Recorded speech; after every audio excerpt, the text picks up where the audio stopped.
Manufacturing in China workshop, in addition to a larger workshop down here around some of the impacts of the maker movement. And you'll see some of the posters up there, and on break you might want to check them out. You know, impacts in education or manufacturing, government policy, retail. We're working on a white paper with Deloitte Center for the Edge to kind of explain the maker movement and where it's going and why it matters to people who say, I've never heard of it. And that might be, you know, a large company, it might be a government agency. And so we're trying to articulate what this is, something that we're all part of, how to explain it to other people.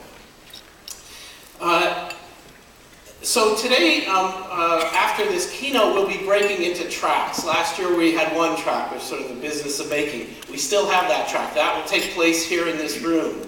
But we also have a community track, which takes place across the hall in expanded area where the workshops were, and the tools and technology track, which takes place upstairs on the second floor, just above there. So after Kevin's talk, we'll break there, but the business of making and Mark Hatch's talk will take place in here.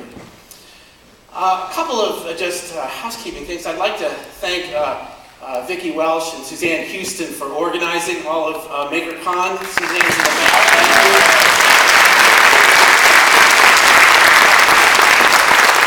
And they have a much larger team of supporters here that are helping in a variety of ways. I'd like to thank our sponsor Intel, who has really come in and helped us put on this event, and especially also Oracle, who's worked with us to allow us to use this conference center. As some of you might know, last year we were at the College of San Mateo, and the previous year we were at Xerox PARC, so we're working our way around Silicon Valley year to year, but this is our biggest venue to date. So I think that's most of the initial remarks today. There is a change to the program at 4:30. Nancy Strickler from Kickstarter was not able to make it out here because of flights from New York and turbulence and various other things. So we have a panel, and I actually think it'll be pretty exciting. There's some different makers showing some things, and then we'll talk about, Eric Klein and I will kind of organize a panel discussion at 4:30. And of course, we'll have an innovation showcase. That's what the tents are out in the parking lot to look at some of the new makers and making that's going on here. Well, I'm going to quickly introduce Kevin Kelly. And I trust that most of you know Kevin, but I feel like what Kevin and Stuart Brand and others did, with the Whole Earth catalog, the Whole Earth Review, Co-Evolution Quarterly, that work in the late 80s, early 90s, really was kind of a cultural connection to the PC revolution and that grew up around that. And the whole idea of here is technology that can make our lives better in a practical way. Well, Kevin is still doing that work with the release of the Cool Tools book and a number of other things like his book on what technology wants. So I talked to Kevin and I said, think about where the maker movement might be going, and just think broadly about what we're doing and where this leads us. So without any further ado, Kevin Kelly, please welcome.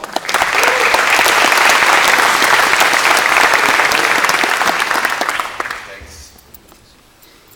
So yeah, it's great to be here. When Dale was first talking to me about what this was, I was imagining a little kind of small room with maybe 50 people who were interested in this, and what a tremendous surprise and shock to find out that this is such large scale, and that there are so many people who are involved not just in the fair part, but actually in trying to make the maker movement into something more than just what it has been so far. And what I wanted to do was take some of my experience in working with some of the movements in the past and see if I could convey to you some of the speculations that I have about where we might be going.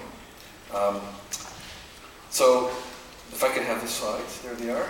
So I think, I'm a tool guy. I think can I actually have the current slide on the monitor? That would be really great if I could have that. So I'm a tool kind of a guy, and I actually want to tell two histories really very fast. One kind of a long-term history, and then a more recent one. So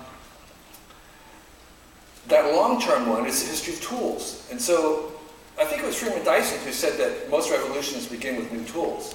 And that's my belief as well. The other one is a short, more recent history that I'm going to come back to. So the long history starts with the idea that tools make most of the revolutions. That every new invention that we have is really a tool for making newer tools, newer things. Some tools enable more new tools than others. But most new things that we invent are in the business of helping us invent even newer things. And there is a kind of a bootstrapping, self-circular loop involved in that.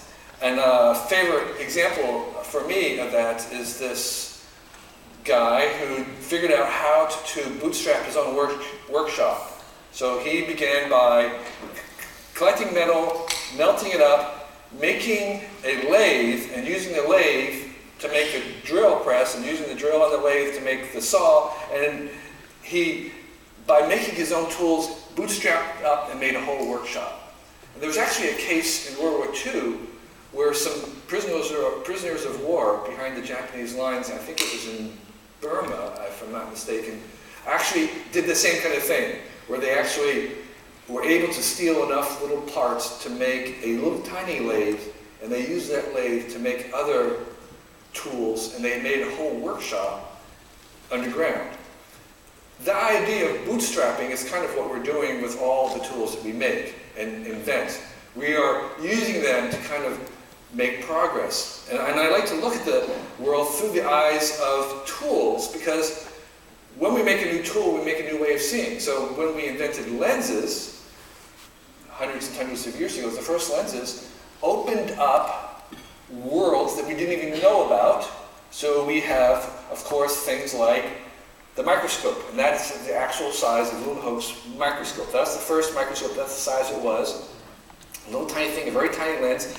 But that, and through that little tiny instrument, made visible the microscopic world, and very shortly after it, the idea of germ theory, and probably the basis of most of the medicine, and the reason why all of us are alive today at the age that we are, through the invention of the tool of the lens. And of course, that's not even to mention telescopes and astronomy and all the things that we have from being able to see far from that single glass lens. And X-ray is another tool that opens up a new vista. We can dissect a living person through this new window, this new tool. And of course, not just people, all kinds of things that now enable us to see. So new ways of seeing are new ways of knowing. And tools keep doing that. So we can make a new tool like a steam engine, which then unleashes an entire universe and continent of new devices, new progress. Or we can take an electric motor, that was the first one of the first ones, and we can continue to make new tools that will make and open up new vistas and new ways of knowing, like a stepper motor, which is now very handy to the maker movement because you can make movement in steps. So this idea of tools underpinning most of the revolutions that will eventually occur in culture, I think is an important context for understanding the maker movement, which is about harnessing the tools and making new tools. So that's the long history of tools that continues to go on today. There's no more recent history, which actually begins in California during the 1949s when we had the gold rush. And which the gold rush in America was actually very different from most of the gold rushes around the rest of the world, because the government was not claiming the gold. It was open to anybody who wanted to mine it and prospect it and claim it. So what you had is tremendous waves of young men with no adult supervision coming out and doing whatever they wanted to. And then, of course, they stayed in California and in Northern California. And that kind of no adult supervision, do what you want, was the foundation of the Bohemians in San Francisco and later on to the Beats. And that idea of kind of exploring what you could do when people weren't telling you no, and you had permission to do anything, relatively, continued actually to the free speech in Berkeley in the beginnings of the hippies, and continued in Northern California through the human potential movement, New Age movement, where kind of this experience of trying to liberate and explore the potentials of humanity and what we could do as humans. Add that to this tool of drugs, LSD, as a cognitive augmentation, which, in the untold story that John Markoff tells in his book about the origins of the personal computer, was actually what most of the people who were building domes, do-it-yourself, and others were taking. So we have the Whole Earth Catalog, which I worked on, which was a do-it-yourself Bible about restarting civilization, taking whatever you thought existed and drilling your own well, making your own community, growing your own food, doing all these things on your own. This was the do-it-yourself, which was, the reason for doing it was not a love of tools. It was an expression of the human condition. It was to increase the sense of being here now and exploring what we could do as individuals or as a small group. And so these tools were to empower the individual. And as it says on the cover of this last Whole Earth Catalog, access to tools. That was the basis. I actually worked on the Whole Earth Catalogs for a while. I did them when Stuart Brand, the founder, moved on. And that strand, by the way, the Whole Earth Catalog was the first place alongside the teepees and the beekeeping equipment and the macrame and the hand mills for grinding your own flour, was listed the first personal computers. Okay, so that was part of the mix. So this idea that these tools could be liberating, that these tools were essential for the empowerment of individuals and small groups, that was this current coming from this land where there was the least resistance to new ideas. And we had in Berkeley the first homebrew meetings, Homebrew Computer Club, of which there were two Steves in attendance, and they got this idea of doing this other personal computer. And Doug Engelbart, who was tripping out with most of the other people dabbling with computers, and he had this idea of augmenting the human intelligence, the human condition, and he invented, of course, the mouse and the Windows and the entire metaphor that we now understand is the interface that we use today for the computer. Those two strands came together with this idea of this personal computer as a means of human expression. So you had this kind of revolution of tools going on, and you had this other strand of human exploration, and those two came together in the personal computer. And that confluence sparked, in some ways, I think, some of the strands that we see now here in the Maker movement. The first thing is you had this idea that the personal computer was a bicycle for the minds. That was Steve Jobs' take on what he wanted the Macintosh to be, or the Apple computers. This idea that these two things coming out of this comes the Maker movement, which was still, again, had its origins in Northern California. We have Tinkering Camp, which has been going on for at least with Geaver and maybe 10 years or more old. You have Make Magazine. You have My Cool Tools, which I'll show you. You have the drones, Chris Anderson's, the whole drone movement starting. You had Instructables. You've got the Tech Shop, the Quantified Self, which I also helped initiate, and things like open source, Tim O'Reilly's movement to try and, again, see this as an expression of human potential. Not to mention Burning Man, which is basically a Bay Area event, moved to the desert. And the mandate there that there are no spectators, you can only participate. So this idea of participation in the tool set as a means of living as humans was part of this mix. And of course, Maker Faire. So these strands come in, and they form this other thing that's blossoming. And the question is right now there is a sense, at least in the beginning, that there's a kind of divergence, is that you have this tool and this large machinery to kind of keep inventing new things, and you had this maker movement, which seemed to be kind of like a little bit offset from that. And the general trend, at least in the beginning of the maker movement, was that it was about individuals, and maybe there was an artesian sense, because you kind of make something handmade, you use your own hands to make something.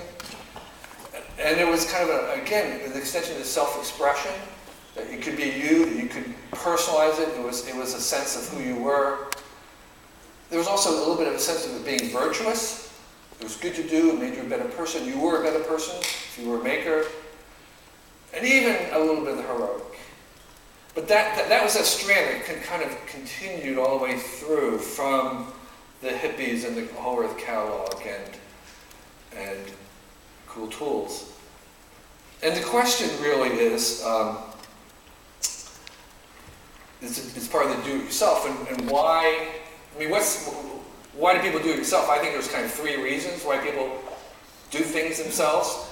It's pleasure and education, and because they want to make something better.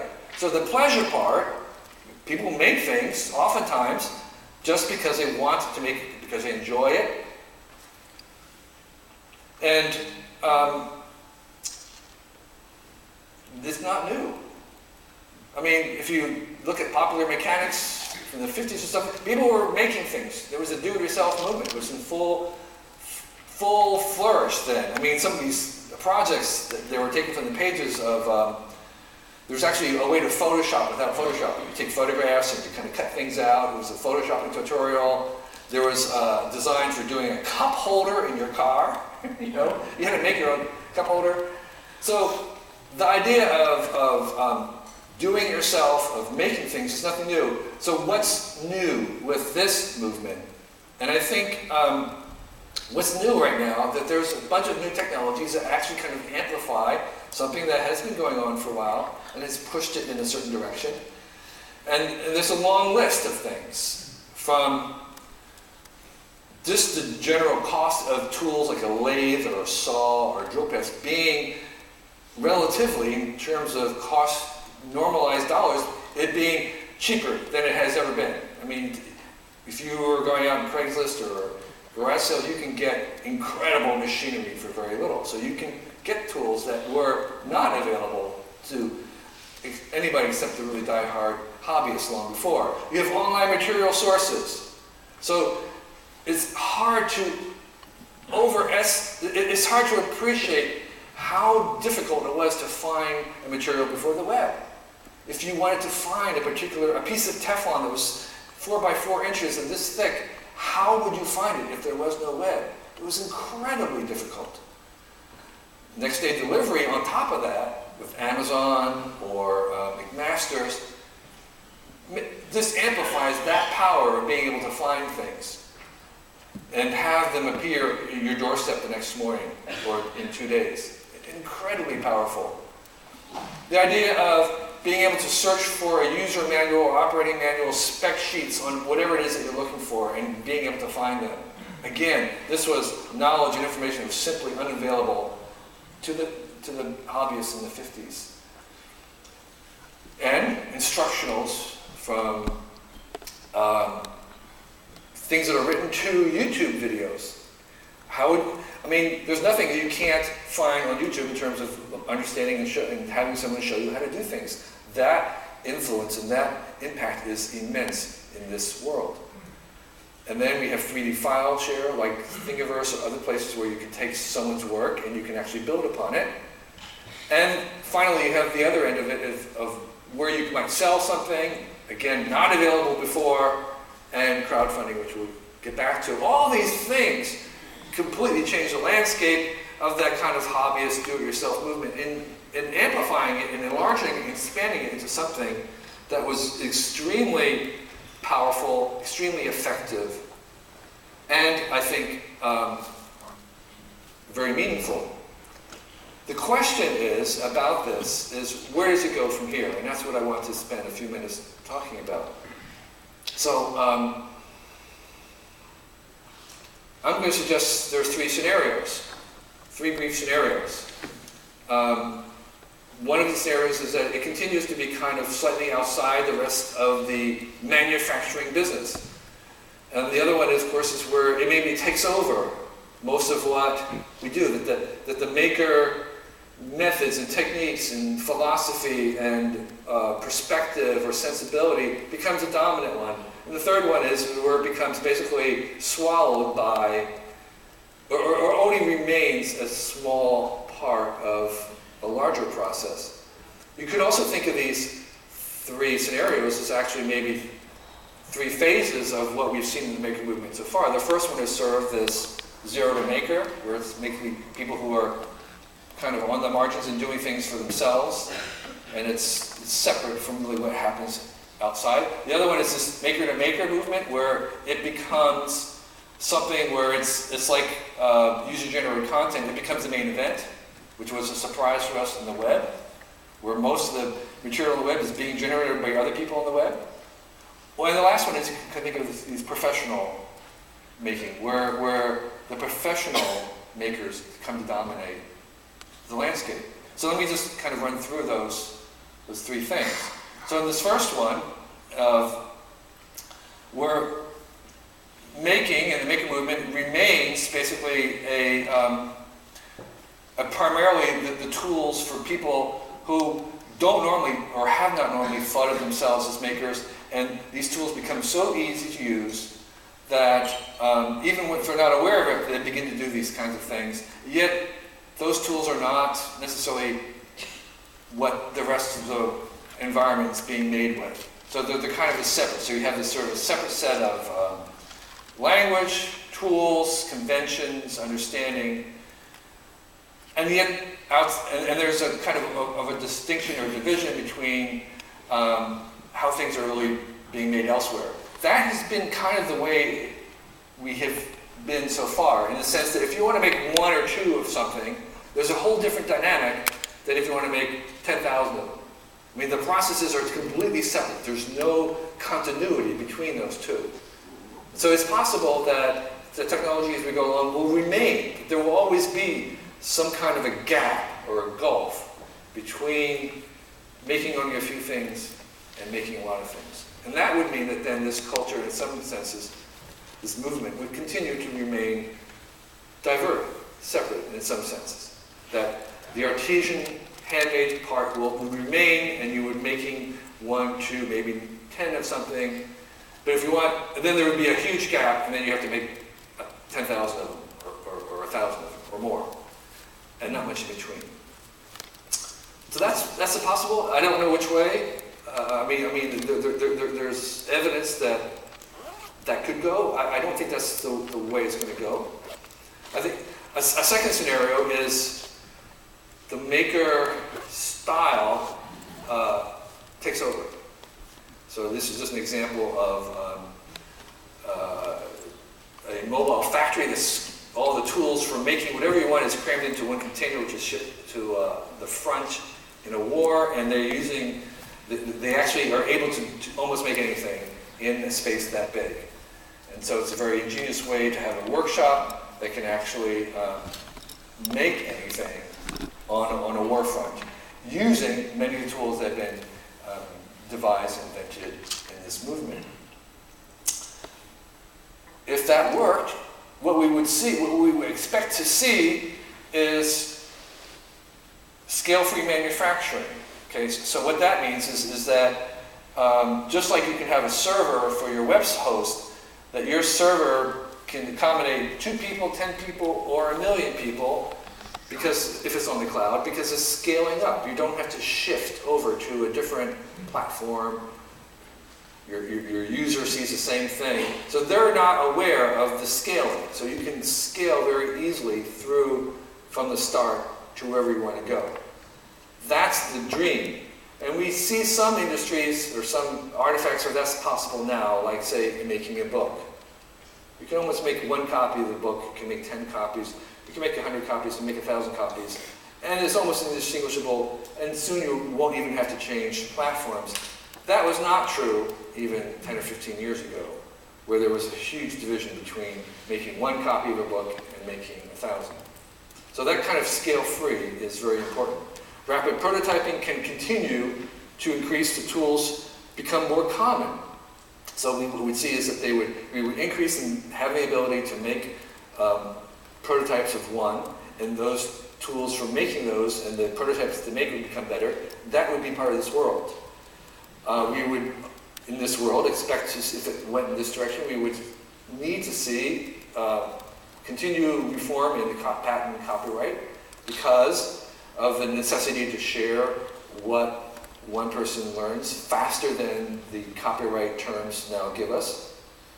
We also would expect to see APIs and standards. The APIs for being able to share files, being able to having standards for making something, whether it's the standard of plastics, the standards of components, all these things, having this world where more people were involved in making things would require the success of having those kinds of standards.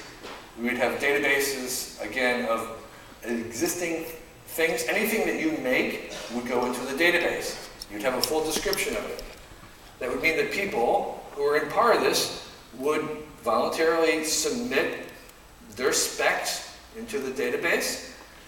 That would be something that you kind of did. It's like putting your URL out into the servers or a domain name. There's a way in which to play on the web, you have to adhere to the standards and contribute. We'd have something like the Internet of Things, and that would be part of what this maker-to-maker world would look like. And of course, as I'll get mentioned later on, not just crowd-funded backing, but crowd-funded ownership. And we would see professional makers. Besides the kind of professional makers that may be here, I'm actually easily imagine another kind of professional maker, which is just as we have, we have professionals that come in that help us do things. I can imagine that there'd be professional makers who would help you make whatever it is that you're making. Maybe they make a house call, or they're kind of like a coach, and you hire them, and their expertise is knowing the entire landscape of where you get stuff, what you should do with it, and they're going to help you and coach you to do something that you want to make. So, in the sense that we contract, we hire chefs, we hire consultants, we hire all kinds of people, gardeners. We might also hire professional makers to help us make things in this world. And of course, then there's new tools we haven't even imagined that would be coming online as part of this world where the maker idea becomes the dominant mode, that maker to maker. And it seems strange, how could that be? But I have to tell you, when we were trying to imagine what the web was going to be 25 years ago, we got it wrong. We got it wrong at Wired because we imagined that most of the content would be produced by professional content producers. That's what we imagined the world, this wonderful world of 5 million different content providers who are all professional. But that's not what happened. What happened was we had most of the content being produced by the prosumers, by the users themselves. And so this world of the maker-to-maker is entirely possible. But the thing about this world that's important to remember is that just like in the internet, every single technology in the internet that has enabled an individual to be more powerful also enables the big to be more powerful. Okay, so we see more and more small one-person companies, but we also see the bigger companies becoming even bigger. So the internet is scale-free, and because of that, it empowers the whole end, both ends, the whole continuum. Everybody is being more powerful. That is the ironic paradox about these kinds of technologies. And if the maker-to-maker thing was to work, that means that all the technologies that would probably allow individuals to be able to do these things on their own are also going to allow the professionals to become even better too. And the idea of having, like, say, a 3D printer in your bedroom just doesn't work for me. This idea of the future where everybody's going to have the 3D printer and they're going to be able to print anything they want. Well, first of all, if you want to print a chair, you have to have something that's at least as big as a chair. If you want to print a bicycle rim or bicycle, it's going to be big. These things are big. The scale is not to do with electronics and atoms and bits and electrons. It has to do with physical stuff, and we are physical beings, so they're going to be big. Secondly, there's chemicals and materials involved. You have to bring them into your house. You'd have 55-gallon drums of stuff in your basement. It's probably toxic. I don't think that's the way it's going to go. I mean, I think much more likely it would be something like a Kinko's, where we have regional, local centers that are going to deal with permits and all this kind of stuff that would be able to print out something if you wanted at a large scale. So